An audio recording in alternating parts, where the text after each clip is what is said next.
Olá, bem-vindos ao Viver Sustentável. O programa de hoje abordará os seguintes assuntos: alimentação vegetal, agricultura sustentável, despoluição do mar, novas descobertas da ciência para combater a dengue e curar o mal de Alzheimer. As feiras livres e quitandas de muitas cidades, não apenas no Brasil, mas em todo o mundo, são uma explosão de cores e sabores. Formas estranhas e cheiros desconhecidos contribuem para uma variedade espantosa de verduras, frutas e legumes. Mas, por mais variados que possam parecer estes produtos, representam apenas uma fração mínima das espécies que podemos comer. Não é uma falha dos supermercados e feiras. O fato é que das 400 mil espécies de plantas que existem no mundo, cerca de 300 mil são comestíveis. E destas, consumimos apenas 200. Quem nos falará sobre isso é o engenheiro agrônomo, professor de economia rural e deputado federal Mendes Tame. Professor, se temos mais de 300 mil espécies de plantas comestíveis, por que a humanidade se alimenta de apenas 200? Olá, Iria. Pior do que isso. A maioria dos nutrientes de origem vegetal que consumimos vem de apenas 3 fontes: milho, arroz e trigo. Segundo John Werner, professor de botânica na Grã-Bretanha e autor do livro A Natureza dos Cultivos, muitas das plantas que comemos são originalmente tóxicas, mas com o passar do tempo, nós e outros animais encontramos formas de lidar com esses componentes tóxicos. O botânico se refere aos processos de domesticação que foram eliminando as substâncias venenosas nas plantas e também se refere aos procedimentos como cozimento que tornam uma planta digerível. Segundo o professor Warrer, é a forma como essas plantas se reproduzem que determina se o seu cultivo poderá ser em larga escala e, portanto, incluí-las no processo de alimentação de uma grande parte da população. Aliás, uma planta se reproduz por mecanismos de polinização, que pode ser através do vento ou através de serviços prestados por insetos, como as abelhas. As orquídeas são bons exemplos para explicar a razão de uma planta com polinização complexa não ser boa para a produção agrícola. Existem cerca de 20 mil espécies de orquídeas e muitas poderiam ser boas como alimentos, mas cultivamos apenas uma para o consumo, que é a orquídea da baunilha, cuja polinização é feita manualmente. A razão pela qual não cultivamos mais orquídeas é que, para se reproduzir, elas devem ser polinizadas por uma espécie específica de inseto. E tanto este quanto a orquídea dependem de outro para sobreviver. Se as orquídeas forem cultivadas longe do habitat desse inseto, não produzirão sementes e fracassarão como cultivo. É a polinização, mais ou menos difícil, que determina quais as variedades ou quais as espécies que serão cultivadas em larga escala para a alimentação humana. Os alimentos mais produzidos no planeta são milho, trigo, arroz, batata, mandioca, soja, batata doce, sorgo, inhame e banana, que em sua maioria se polinizam com a ajuda do vento, sem necessidade de insetos. Se as plantas mais importantes para a nossa dieta não dependem de inseto, a pergunta que surge é: qual a razão de tanta preocupação com a queda global da população de abelhas, um dos principais agentes polinizadores? Na opinião do professor Warren, a preocupação com as abelhas está sendo exagerada, porque certamente nenhum dos cultivos das 10 principais culturas será afetado com a morte das abelhas. Se as abelhas morrerem, certamente haverá uma produção muito menor de frutas, como maçãs, peras, pêssegos, morangos, e isso afetará a nossa ingestão de vitaminas, piorando a nossa saúde, mas nenhum de nós morrerá de fome. De toda forma, com as previsões de redução da produção agrícola em função do aquecimento global, é conveniente que aumentemos o número de cultivos de variedades agrícolas cultivadas que propiciam alimentação humana. A tendência é domesticar plantas muito nutritivas, mas que necessitam também de muitos fertilizantes. No futuro, deveríamos cultivar novas plantas com sistemas nutritivos inferiores, porém mais sustentáveis. Mas para isso será fundamental superarmos as dificuldades de cultivar plantas de reprodução mais complexa.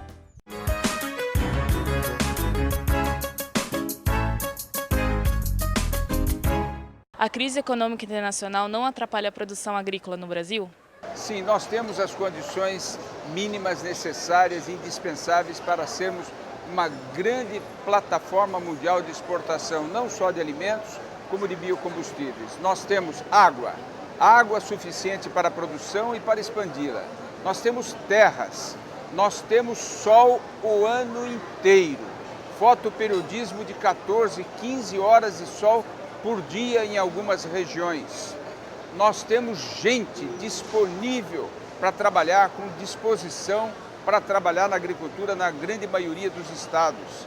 E temos tecnologia agrícola para produzir em clima quente, em clima tropical. Tecnologia desenvolvida pela Embrapa e por outros institutos de pesquisa.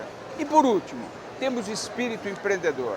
O Brasil pode desempenhar um grande papel na produção mundial de alimentos, desde que prove para o mundo inteiro que é capaz de produzir de uma forma sustentável. Você sabia que as árvores são grandes captadoras de CO2? Estima-se que as florestas do mundo armazenam 283 gigatoneladas de carbono. Este valor, somado à quantidade de carbono estocado nas madeiras cortadas, nas palhas e no solo, representa aproximadamente 50% a mais de todo o carbono encontrado na atmosfera. A perda das florestas naturais ao redor do mundo contribui para as emissões globais. Controlar o desmatamento é uma forma altamente efetiva de reduzir emissões. O holandês Boyan Slat era um adolescente quando teve a ideia de livrar os oceanos de resíduos de plástico. Aos 21 anos, conseguiu reunir, por financiamento coletivo, 2,2 milhões de dólares para começar essa tarefa. E agora dá o primeiro passo da missão, a elaboração de um mapa desse tipo de resíduos no Oceano Pacífico. Para compor este plano, Slat reuniu uma frota de 30 embarcações que percorrem atualmente as águas entre o Havaí e a costa oeste dos Estados Unidos para quantificar a presença de resíduos ao longo de 3,6 milhões de quilômetros quadrados, segundo a The Ocean Cleanup, fundação que ele próprio preside. Esta missão serve de preparação para a faxina em grande escala, que está prevista para começar em 2020. O conceito de Slat é, ao invés de buscar o lixo no mar, que seja o mar que traga o lixo. Para isso, propõe instalar, em áreas estratégicas, barreiras flutuantes que retenham o plástico atraído pelas correntes marítimas, com consequente economia de energia e sem prejuízo para a fauna. De acordo com a The Ocean Cleanup, 1/3 dos resíduos plásticos marítimos se concentram na grande mancha de lixo do Pacífico, que tem quase 1,5 milhão de quilômetros quadrados. Até pouco tempo atrás, A coleta de plástico que polui os oceanos era considerada uma tarefa irrealizável. Segundo um estudo da Fundação, com apoio do Programa das Nações Unidas para o Meio Ambiente, PNUMA, a invenção de SLAT pode retirar a totalidade dos resíduos da grande mancha de plásticos do Pacífico em apenas 10 anos. Com a ajuda de quase 100 cientistas e engenheiros que se somaram à causa, essa cruzada de SLAT está sendo respaldada pela ONU e pelo financiamento coletivo obtidos com fins não beneficentes, que já é o maior da história, 2,2 milhões de dólares provenientes de 38 mil doadores que residem em 160 países. Não saia daí, o Viver Sustentável volta já!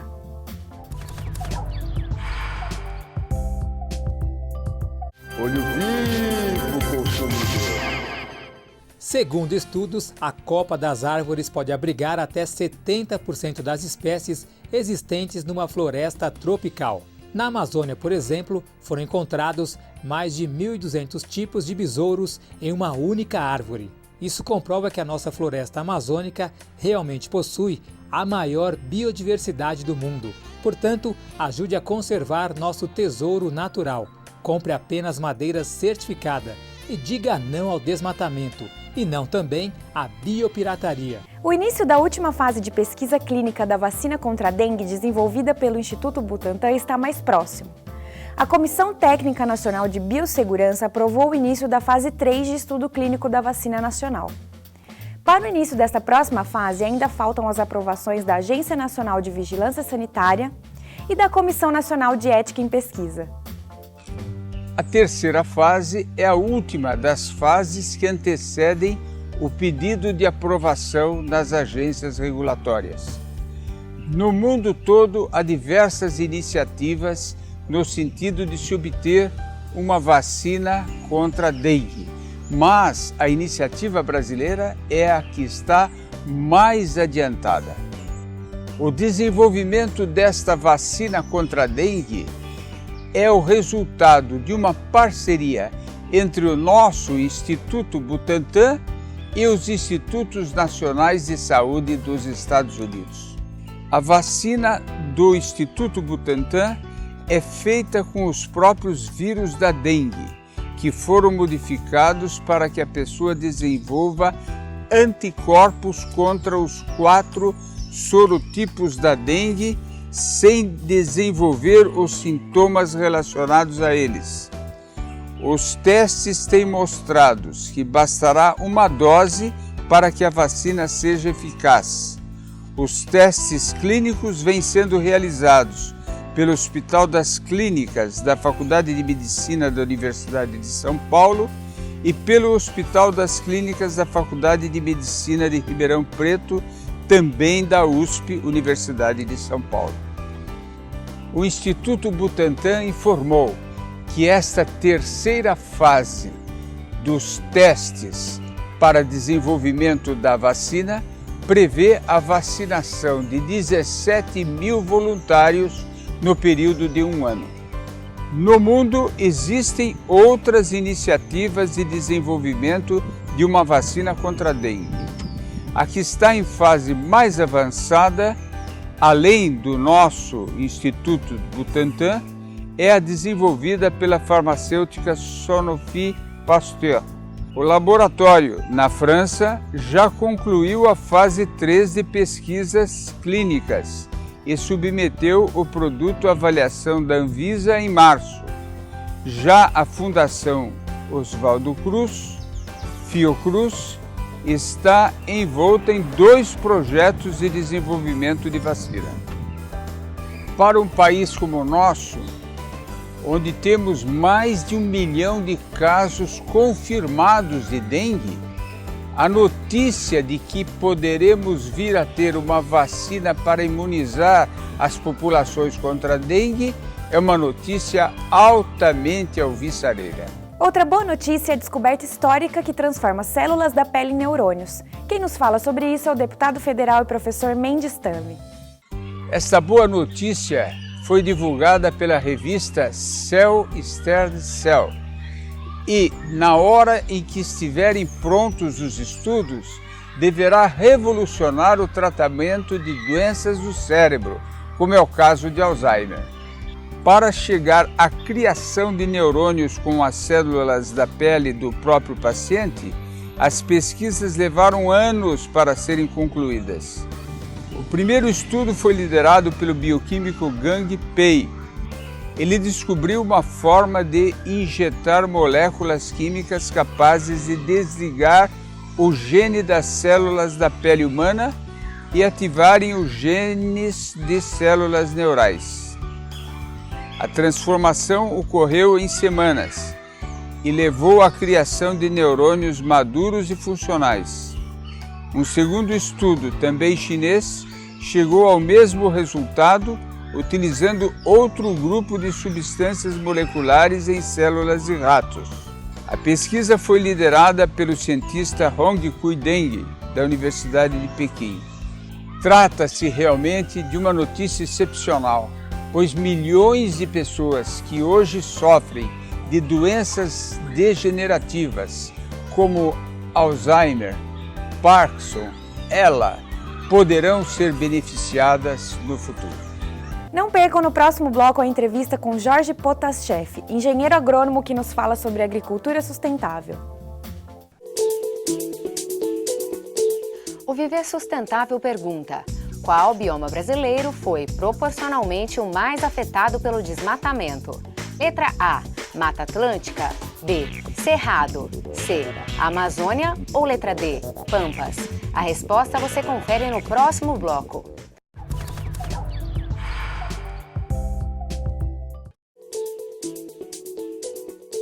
No bloco anterior, o Viver Sustentável perguntou qual bioma brasileiro foi mais afetado pelo desmatamento.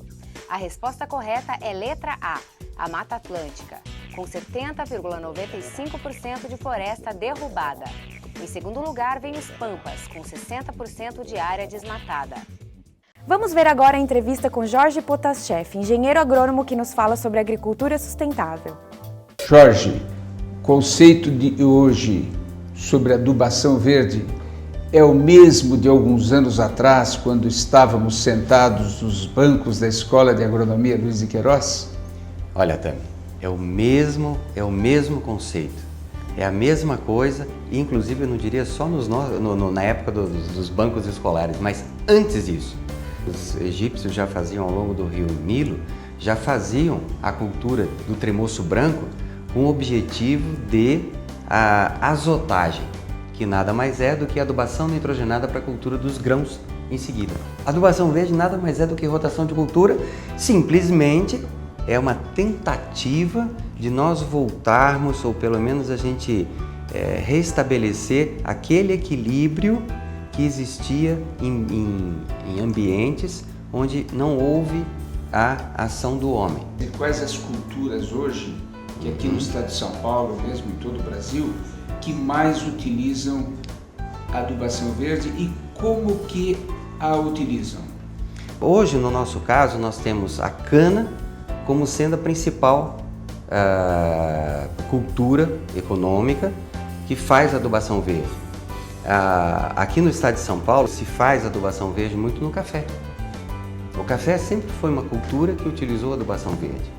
Todas as culturas, desde a fruticultura até as flores e hortaliças que são produzidas em ambiente de cultivo fechado, é possível você utilizar a adubação verde. Qual que é a vantagem maior, ou o que é que mais atrai o agricultor que opta pela adubação verde? Principalmente a redução de custo. Agora, depende muito da particularidade, tanto da cultura que ele tem e do momento que ele está passando. Nós temos em cultivos protegidos, por exemplo, nós temos um problema sério de salinização do solo. Então você pode utilizar determinadas plantas que elas têm a característica de absorver esses sais do solo, você corta a parte superior, a parte aérea, leva para fora da estufa e você tem o teu solo dessalinizado. Aveia, por exemplo. Aveia, milheto, que não são leguminosas, são gramíneas, mas são plantas que também podem ser utilizadas como adubos verdes. No caso de áreas onde você tem baixo teor de nitrogênio, que é um macronutriente, só que nós não conseguimos transformar esse nitrogênio em nutriente para a gente e a maioria das plantas não. As leguminosas conseguem através dessa simbiose. Então elas são verdadeiras fábricas de nitrogênio. Nos próximos 50 anos, estima-se que a população mundial vai crescer em torno de 3 bilhões de pessoas. Quais são os caminhos para enfrentar este desafio de alimentar 3 bilhões de pessoas a mais no planeta Terra? Então nós vamos ter que aumentar a produtividade das áreas já existentes. O milho hoje, geneticamente, tem uma caixa de produção, a gente fala caixa, capacidade de produção, mas tem uma caixa de produção para 18 toneladas por hectare. E qual é a nossa média? 3. Então, veja bem, em 1 hectare você pode produzir 6 vezes mais. Fazendo o quê? Simplesmente dando condições do solo, sem exauri-lo, de produzir isso tudo. Não precisa chegar a 18 da caixa dele, mas chegando a 12 toneladas, que um monte de gente já faz, que já chega a esse número, se torna muito fácil. É aumentar a produtividade das áreas, aumentar a capacidade de produção dessas áreas. Nós temos um exemplo em Santa Catarina, que é a região, toda vez que sai um prêmio de produtividade, sai para aquela região. São áreas pequenas, onde vamos dizer assim, o produtor ele está na área todo dia, ele consegue rodar, ver todos os pezinhos de milho dele, né? E o que ele faz? Ele pega esse grão e vai alimentar a ave e vai alimentar o porco. Os dejetos desses dois animais voltam para a área, devolve à agricultura, ao solo. Então ele forma uma cadeia, ele forma um ciclo. Instrumentos como plantio direto, adubação verde, controle biológico podem ser intensificados, com certeza, estimulados. Hoje eu acho que para a gente atingir esse alvo, nós precisamos de técnicos e não técnicos vendedores. Nós precisamos de técnicos que utilizem a técnica e que briguem pela utilização da técnica. E não simplesmente técnicos que vendem produto. Nós temos que mudar essa ideia de praga. Praga não é uma coisa prejudicial. Ela existe, ela faz parte da cadeia alimentar. Ela não pode consumir o nosso alimento. E aí é o que é o grande problema, onde ela se torna realmente uma praga. Mas o inseto que vai se tornar uma praga, ele faz parte da cadeia alimentar. Então, ele é bem-vindo também. Jorge, hoje, sementes, como o caso da adubação verde, não pagam ICMS. Isso. Essa vantagem tributária é suficiente ou falta ainda alguma coisa para realmente dar um grande estímulo ao desenvolvimento, à implementação desta forma sustentável de produzir? Eu acredito que sim, não há necessidade mais, tributariamente falando, de ter algum incentivo. Mas o que nós precisamos é divulgar mais e fazer com que realmente as pessoas façam a adubação verde. Jorge, para encerrar, quais são as perspectivas, na sua opinião, da produção de sementes para adubação verde, considerando as perspectivas que o Brasil tem de se transformar numa plataforma mundial de exportação de biocombustíveis, não só de etanol, mas de biodiesel? Olha, eu vejo com muito bons olhos essa parte de utilização da adubação verde e crescimento desse mercado na área de biocombustíveis. Por quê? Porque as culturas que a gente vem utilizando como fonte de, a principal delas, que é o etanol, né? A gente tem, a cana já o faz. Dendê. A cultura do dendê, tal como a seringueira, ela já é uma cultura que só é implantada com adubação verde. Soja, nossa, soja agora que é um outro grande cliente nosso no Mato Grosso, não manter a capacidade de produção da soja, mas mais para nematóides que estão aparecendo barbaramente na lavoura de soja. Então eles fazem o uso no pré-plantio da soja, eles fazem o uso de uma das leguminosas que tem uma característica de evitar a perpetuação da população de nematóides. Então, como eu falei no início, nós podemos fazer adubação verde até nos vasinhos de nossa casa. É só ter a paciência, a pachorra de semear, cortar e seguir para frente. Para que o Brasil realmente se transforme numa plataforma mundial de exportação, não só de grãos, mas de biocombustíveis, nós precisamos provar para os importadores que nós somos capazes de produzir de uma forma sustentável. E com certeza a adubação verde é um dos elementos para comprovar esta sustentabilidade. Quero agradecer imensamente a sua participação no nosso programa. Eu que agradeço também a oportunidade de estar participando do programa e transmitir um pouquinho do que se sabe da adubação verde. Muito obrigado. Com dados fornecidos pelo SEMPRE, Compromisso Empresarial pela Reciclagem, vamos conhecer agora os preços por tonelada dos principais produtos destinados à reciclagem.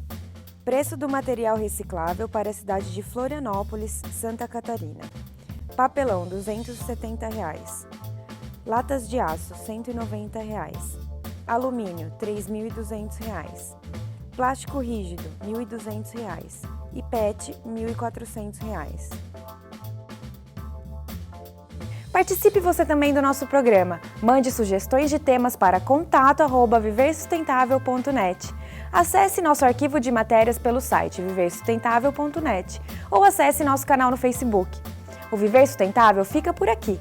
Lembre-se, para mudar o mundo, precisamos fazer a nossa parte e a sustentabilidade é o caminho. Uma ótima semana sustentável!